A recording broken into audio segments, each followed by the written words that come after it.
एक बार गौतम बुद्ध अपने शिष्यों के साथ एक सभा में बैठे हुए थे। उस सभा में बुद्ध के चाहने वालों से ज्यादा बुद्ध के विरोधी थे और जिसने सभा का आयोजन किया था वो भी बुद्ध से ईर्ष्या करते थे। सभा का आयोजन राजा के महल में हुआ था, इसलिए राजा के सभी मुख्य लोग भी उस सभा में उपस्थित थे। बुद्ध उस सभा में जाने से पहले ये जानते थे कि वहां पर उनके खिलाफ कोई ना कोई षड्यंत्र जरूर रचा जाएगा। सभा में जाने से पहले बुद्ध का एक शिष्य आनंद उन्हें वहां पर जाने से मना करता है और कहता है कि आप वहां पर ना जाइए, वहां पर सभी लोग आपसे ईर्ष्या करते हैं और उन्होंने आपके खिलाफ कोई ना कोई षड्यंत्र जरूर रचा होगा। लेकिन बुद्ध अपनी करुणा के कारण खुद को वहां पे जाने से नहीं रोक पाते। सभा की शुरुआत होते ही बुद्ध से ईर्ष्या करने वाले लोगों का यही प्रयास होता कि वो बुद्ध से कुछ ऐसे प्रश्न पूछें जिसका जवाब बुद्ध ना दे पाए, लेकिन बुद्ध सभी प्रश्नों के उत्तर बड़ी ही आसानी से दे देते।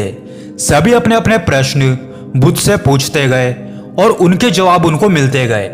तभी अचानक वहां पर एक स्त्री आती है और बुद्ध से कहती है कि आप तो ध्यान की बातें करते हैं, ज्ञान की बातें करते हैं, आप तो लोगों को सत्य पे चलने की राह दिखाते हैं, तो क्या आपके भीतर मेरे लिए बिल्कुल भी दया नहीं है कि आपने मुझ अबला को गर्भवती करके छोड़ दिया है?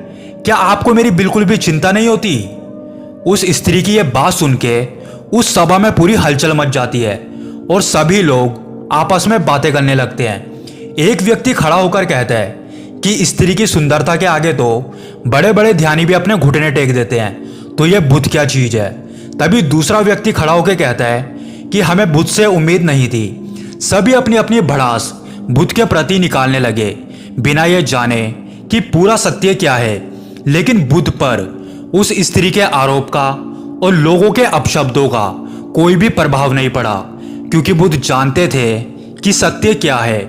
यहां तक कि बुद्ध के कुछ शिष्यों में भी संदेह आ गया था, लेकिन बुद्ध के चेहरे पर कोई भी बदलाव नहीं था। फिर राजा ने बुद्ध से कहा कि क्या आप अपनी सफाई में यहां पर कुछ कहना चाहेंगे? बुद्ध ने उस स्त्री से कहा कि इस सत्य के बारे में सिर्फ दो ही लोग जानते हैं, या तो मैं या फिर तुम। बुद्ध के इतना कहते ही वो स्त्री बुद्ध से नजरें चुराने लगी। फिर बुद्ध ने कहा कि एक बात हमेशा याद रखना, झूठ का सहारा लेने का मतलब है अपने अंदर डर का बीज बोना, और जैसे जैसे बीज पेड़ बनेगा तुम्हारी समस्या उतनी ही बढ़ती जाएगी। तभी वहां पर बैठा एक व्यक्ति उस स्त्री से कहता है कि तुमने बहुत बड़ी बात कही है, अगर यह गलत साबित होती है तो तुम जानती हो तुम्हें इसका क्या परिणाम मिलेगा। उस व्यक्ति की बात सुन के वो औरत कांपने लगती है और वहां से भागने की कोशिश करती है।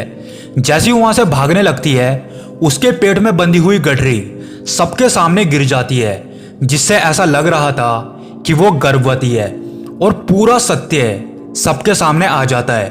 राजा ने उस स्त्री को पकड़ के बंदी बनाने का आदेश दिया, लेकिन बुद्ध के कहने पर उस स्त्री को छोड़ दिया जाता है।